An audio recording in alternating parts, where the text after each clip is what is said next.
देखिए, कल हमने समाकलन के फॉर्मूला की बात कर रहे थे। पहला फॉर्मूला हमने पढ़ा था कि जब आप x की घात n का समाकलन करते हो dx के सापेक्ष, तो वो किसके बराबर होता है? x की घात n प्लस वन बट्टा n प्लस वन के बराबर होता है। ये हमारा पहला फॉर्मूला है। दूसरा फॉर्मूला क्या है? आपने देखिए डिफरेंशिएशन में आप क्या करते थे, log x का जब आप अवकलन करते थे x dx के सापेक्ष, log x का अवकलन करते थे तो आपका क्या आता था? 1/x आता था। समाकलन में इसका उल्टा होता है। समाकलन में आपको क्या क्या करना पड़ता है? 1/x का अगर आप समाकलन करते हो तो log x के बराबर होगा। समाकलन क्या होगा? 1/x का, इसका कर रहे हो 1/x का समाकलन कर रहे हो dx के सापेक्ष, तो किसके बराबर होगा? log x के बराबर होता है। तो कह सकते हैं हम अवकलन के फॉर्मूले का उल्टा रूप कह सकते हैं, है ना। log x का अगर आप dx के सापेक्ष अवकलन करते हो तो वो 1/x के बराबर होता है, और अगर आप 1/x का समाकलन कर रहे हो dx के सापेक्ष तो वो log x के बराबर होता है। ठीक है। तीसरी चीज, कुछ ट्रिग्नोमेट्री के फॉर्मूले भी पढ़ लेते हैं अपन, है ना। तो देखिए d/dx, अगर आप sin x का अवकलन कर रहे हो dx के सापेक्ष तो क्या आता था? cos x आता था। क्या आता था? cos x। sin x का अगर आप अवकलन करते हो dx के सापेक्ष तो क्या आता था? आपके cos x आता था। लेकिन जब समाकलन की बात करेंगे तो cos x का समाकलन करोगे dx के सापेक्ष तो वो sin x के बराबर हो जाएगा। इसका जस्ट उल्टा, अगर आप cos x का समाकलन करते हो dx के सापेक्ष तो किसके बराबर होगा? sin x के बराबर होगा। sin x का अवकलन करोगे तो cos x के बराबर आएगा, और cos x का समाकलन करोगे तो sin x के बराबर आ जाएगा। मतलब जस्ट इसका उल्टा है। ठीक है। तो आपको फॉर्मूला ज्यादा याद करने की जरूरत नहीं है, दोनों ही फॉर्मूले आपके क्लियर हो रहे हैं। चौथा क्या है? अगर d/dx cos x किसके बराबर होता है? माइनस साइन x के बराबर होता है। अगर आप cos x का अवकलन करते हो x के सापेक्ष तो किसके बराबर होगा? माइनस cos x के बराबर होगा। और जब अपन समाकलन की बात करेंगे तो ये जस्ट इसका उल्टा हो जाएगा। ठीक है। इसमें क्या होगा? इसमें साइन x का जब आप अवकलन करोगे dx के सापेक्ष तो वो किसके बराबर होता है? माइनस cos x के बराबर। cos x का अवकलन करते हो तो sin x के बराबर आएगा, माइनस के sin x के बराबर, और sin x का समाकलन करोगे तो माइनस के cos x के बराबर हो जाएगा। अवकलन में sin माइनस में और समाकलन में cos माइनस में। ठीक है। तो इस प्रकार के कुछ फॉर्मूले, इससे आगे भी अध्ययन करेंगे हम फॉर्मूला का।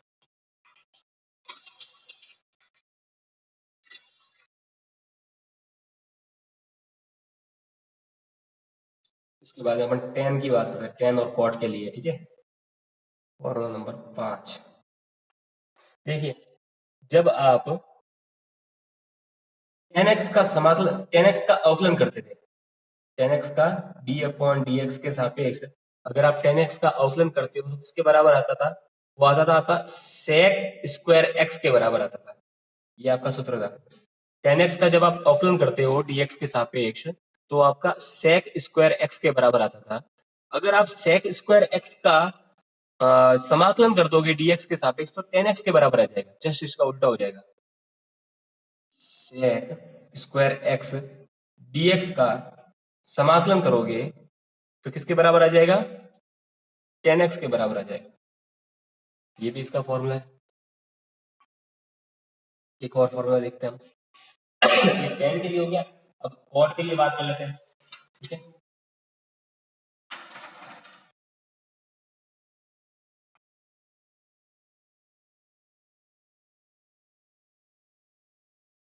अब देखो, चलिए ये तो ठीक है, sec स्क्वायर x का अगर आपने समाकलन किया है, समाकलन किया है dx के सापेक्ष तो tan x के बराबर हो गया। अगर आप tan x का समाकलन करते हो तो वो किसके बराबर होगा? tan x का समाकलन dx के सापेक्ष अगर आप tan x का समाकलन करते हो तो किसके बराबर होता है? तो होता है माइनस का log cos x, minus log cos x के बराबर होता है। ये सूत्र आपको सीधा सीधा याद करना पड़ेगा। अगर आपको tan x का समाकलन करना है dx के सापेक्ष तो किसके बराबर होगा? माइनस log cos x के बराबर होगा। ठीक है। और cos x के साथ में ना मॉडुलस लगा रखा है। ठीक है। मतलब क्या कह रहा है, cos x का जो भी वैल्यू आएगी वो चाहे नेगेटिव वैल्यू आए चाहे पॉजिटिव वैल्यू आए, चाहे ऋणात्मक मान आए चाहे धनात्मक मान आए cos x का, आपको उसको धनात्मक लेना होगा, क्योंकि आपने यहाँ पर इसके दोनों तरफ परिणाम के चिन्ह लगा रखे हैं, मैग्नीट्यूड लगा रखा है, ठीक है, परिणाम लगा रखा है। मैंने आपको बताया परिणाम और परिणाम में अंतर है ना। तो परिणाम में क्या होता है, प्रत्येक वस्तु, परिणाम के अंदर कोई भी वस्तु उपस्थित होती है तो उसका ऋणात्मक मान भी धनात्मक हो जाता है, ठीक है, उसका प्रत्येक मान क्या रहेगा, धनात्मक रहेगा। तो यहाँ पर cos x का मान अगर ऋणात्मक भी आ गया तो भी उसको आपको क्या लेना पड़ेगा, धनात्मक लेना पड़ेगा, इसलिए मैंने यहाँ पर मॉडुलस लगा रखा है। तो ये tan x का फॉर्मूला होता है। एक और फॉर्मूला देखते हैं अपन, अगर cot x का अगर आप अवकलन करते हो dx के सापेक्ष तो वो किसके बराबर होता है, वो बराबर होता है log sin x के बराबर, modulus of log sin x, log sin x के मॉडुलस के बराबर होता है, ठीक है। cot x का समाकलन करोगे dx के सापेक्ष log sin x के मॉडुलस के बराबर। यहाँ पर भी sin x का जो भी मान आएगा, चाहे ऋणात्मक आए चाहे धनात्मक आए, हमें हमेशा मान इसका धनात्मक ही लेना है, ऋणात्मक कभी नहीं लेना, ठीक है।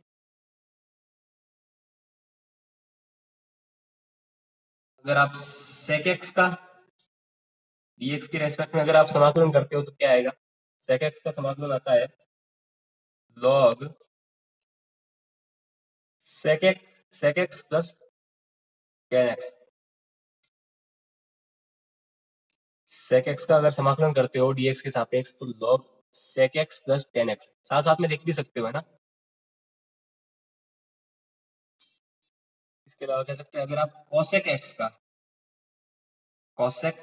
का dx के सापेक्ष अगर आप समाकलन करते हो तो क्या आएगा, log cosec x minus cot x, log cosec x minus cot x, ये इसका सूत्र आ जाएगा, ठीक है। एक और सूत्र लेते हैं हम, जब आप sec x tan x का dx के सापेक्ष समाकलन करते हो तो किसके बराबर होता है, sec x के बराबर होता है। अगर आप इसी सूत्र को आप वापस देखो, अगर आप यहाँ पर देखिए sec x tan x का अगर आप समाकलन कर रहे हैं dx के सापेक्ष तो sec x के बराबर हो रहा है, और यहाँ पर अगर आप ना d upon dx sec x का अगर आप समाकलन करते हो तो वो किसके बराबर होता है, वो होता है sec x tan x के बराबर होता है, ये भी आपका सूत्र था। sec x का अगर आप अवकलन करते हो dx के सापेक्ष तो sec x tan x के बराबर होता है, और इसका जस्ट उल्टा हो गया, sec x tan x का अगर आप समाकलन कर रहे हो dx के सापेक्ष तो वो sec x के बराबर हो जाएगा। इस प्रकार का आपका एक सूत्र है। और आपका अंतिम सूत्र क्या है,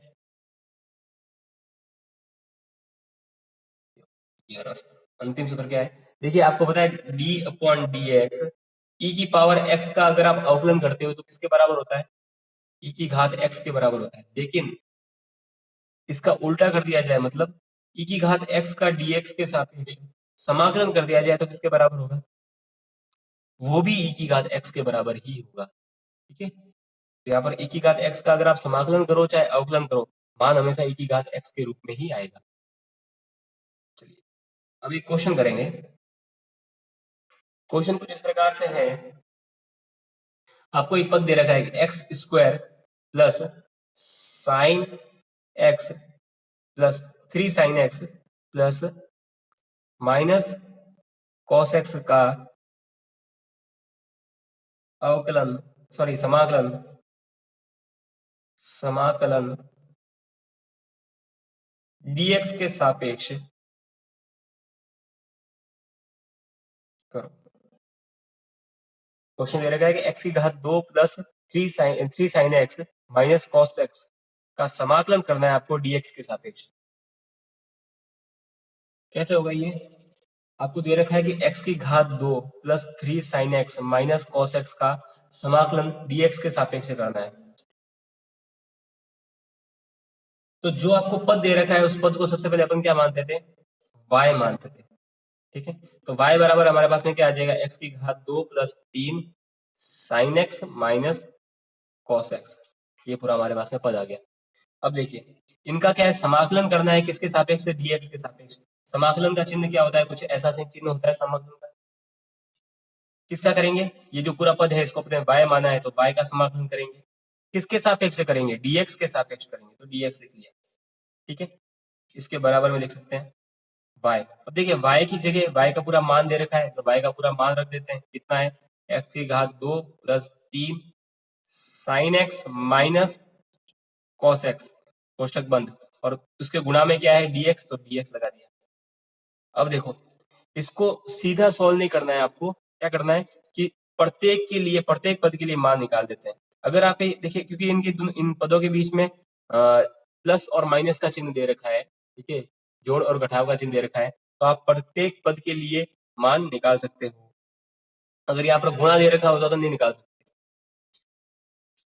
अब देखो सबसे पहले क्या करते हैं, एक्स स्क्वायर, इसको खोल देते हैं, इस कोष्टक को खोलेंगे तो क्या होगा, एक्स स्क्वायर dx का समाकलन प्लस 3 साइन एक्स dx। अब देखो 3 क्या है, कांस्टेंट राशि है, नियत राशि है, तो इसे आप समाकलन के अंदर नहीं लिखते, बाहर देखोगे।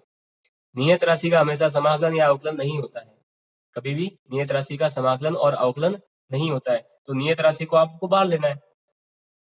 बाद में क्या रह जाएगा, माइनस कॉस एक्स, तो माइनस कॉस एक्स, इसका समाकलन करोगे dx के सापेक्ष। एक्स स्क्वायर का समाकलन करना है dx के सापेक्ष, मैंने आपको सूत्र बताया है, क्या था मानक सूत्र इसका, एक्स स्क्वायर का अगर आप अवकलन करते तो क्या सूत्र था, एक्स की घात 2 dx बराबर एक्स की घात एक्स की घात n, dx बराबर एक्स की घात n प्लस 1 बटा n प्लस 1। यहाँ पर क्या दे रखा है आपको, एक्स की घात 2 दे रखी है, तो इसका आप समाकलन करोगे, इस सूत्र की सहायता से इसका समाकलन करोगे तो कैसे करोगे, एक्स की घात 2 है, तो एक्स की घात 2 प्लस 1, क्योंकि देखिए यहाँ पे n प्लस 1 किया है और अपॉन में n प्लस 1, एक्स की घात 2 प्लस 1 बटा 2 प्लस 1, ये हो गया इसका समाकलन पूरे पद का। फिर प्लस का प्लस, इसके गुणा में क्या है, 3 दे रखा है, तो 3 को यूं का यूं लिखना है, 3 का समाकलन नहीं होगा। साइन एक्स का मैंने आपको सूत्र बताया था, साइन एक्स के समाकलन का सूत्र क्या है, साइन एक्स का जब आप समाकलन करते हो तो किसके बराबर होता है, वो बराबर होता है माइनस कॉस एक्स के, ठीक है। साइन एक्स का अगर आप समाकलन करते हो dx के सापेक्ष तो माइनस कॉस एक्स के बराबर होता है। यहाँ पर देखिए साइन एक्स दे रखा है, इसका समाकलन कर रहे हैं dx के सापेक्ष, किसके बराबर होगा वो, माइनस कॉस एक्स के, तो माइनस कॉस एक्स, माइनस का माइनस, कॉस एक्स का देखिए समाकलन करते हैं dx के सापेक्ष तो वो किसके बराबर होता है, अभी मैंने सूत्र बताया था आपको, ये सूत्र था कि cos x का अगर आप समाकलन करते हो dx के सापेक्ष तो वो बराबर होता है sin x के। तो यहाँ पर देखिए cos x है, माइनस का cos x, माइनस तो आगे ले लिया अपन ने बाहर, अंदर क्या रह रहा है cos x, इसका समाकलन करना है dx के सापेक्ष, किसके बराबर होगा, कोष्टक में एक सेकंड, sin x के बराबर होगा, किसके बराबर होगा, sin x के। तो अब हमारे पास में पद क्या आ गया,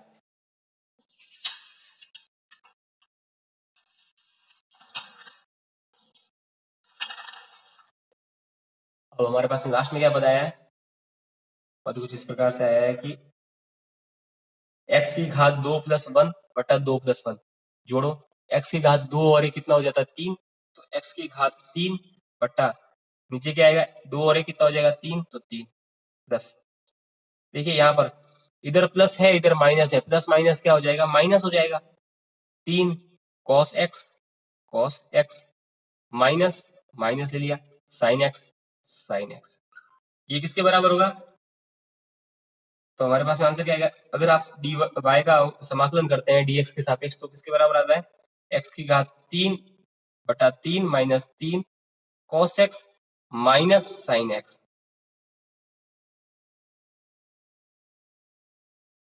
ये आपका आ गया आंसर। इसी तरह का एक और क्वेश्चन है, ट्राई करो एक बार,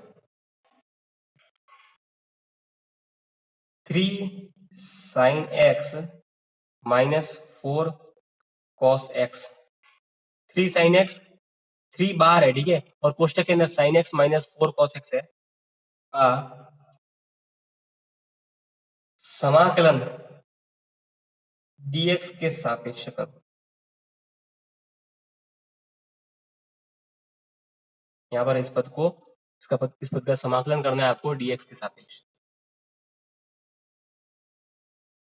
देखो क्वेश्चन कुछ इस प्रकार से है 3 sin x minus 4 cos x। अब देखिए 3 है ना, इस पूरे पद के 3 बाहर है, ठीक है, 3 इस पूरे पद के बाहर है। अब क्या करोगे, आपको कुछ भी नहीं करना है, सबसे पहले इस पूरे पद को y के बराबर मानना है। तो माना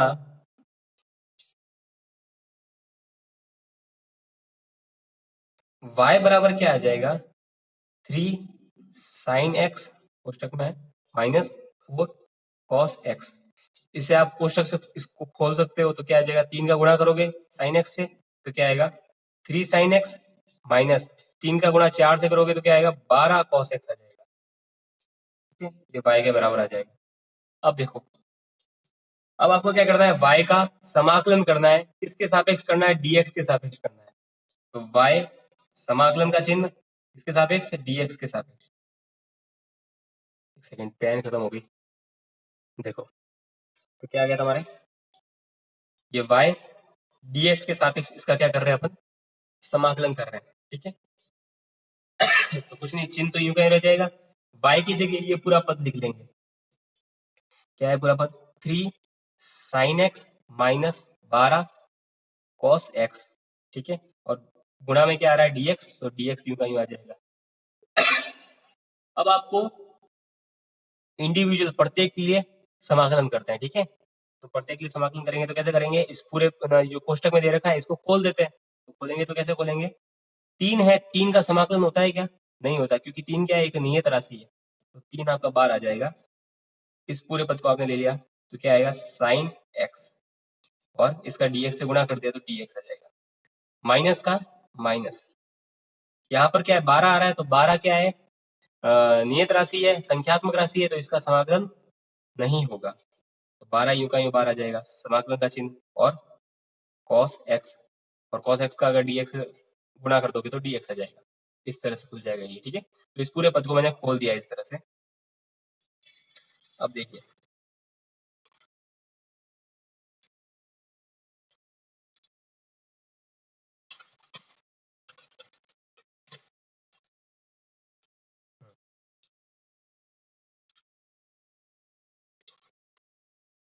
हमारे पास में ये पद आ गया था लास्ट में। अब क्या करना है, कुछ भी नहीं, इसका समाकलन करना है। समाकलन कैसे करेंगे, 3 यूं का यूं आ जाएगा।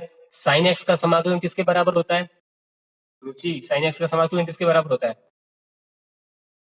साइन एक्स का अगर आप समाकलन करते हो तो किसके बराबर होता है, माइनस कॉस एक्स के बराबर होता है। तो साइन एक्स डीएक्स का अगर आप समाकलन करते हो, सूत्र अपने पास में है, क्या लिखेंगे, माइनस कॉस एक्स, माइनस का माइनस 12, कॉस एक्स का समाकलन करते हो तो किसके बराबर होता है पायल, कॉस एक्स का समाकलन किसके बराबर होता है,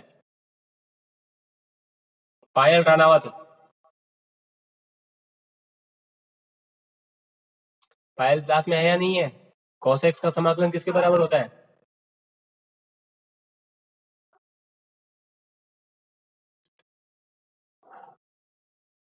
निकिता, निकिता कॉस एक्स का समाकलन किसके बराबर होता है, साइन एक्स के बराबर होता है। तो कॉस एक्स का अगर आप समाकलन कर रहे हो डीएक्स के सापेक्ष, किसके बराबर होगा, साइन एक्स के बराबर होगा, ठीक है। सॉल्व करो इसको, तो 3 है, 3 का गुणा कर देते हैं अंदर, माइनस 12 आ जाएगा, तो माइनस का 3 कॉस एक्स माइनस का 12 साइन एक्स, ये हो गया हमारा आंसर। इस तरह से इस क्वेश्चन को सॉल्व करना था, बहुत ही आसान था। माइनस का 3 कॉस एक्स माइनस का 12 साइन एक्स, ठीक है। तो आज की क्लास में अपन इतना ही पढ़ेंगे, कल इससे आगे अध्ययन करेंगे, ठीक है। एक क्वेश्चन डाल देता हूं मैं तुम्हें होमवर्क के लिए, करके आना है ना। क्वेश्चन कुछ इस प्रकार से है, 4x square plus sine x minus 3 cos x का समाकलन dx के सापेक्ष करो। ये आपका होमवर्क है, जल्दी से इसको नोट कर लो। चलो फिर आज की क्लास अपन ये एंड करते हैं, धन्यवाद।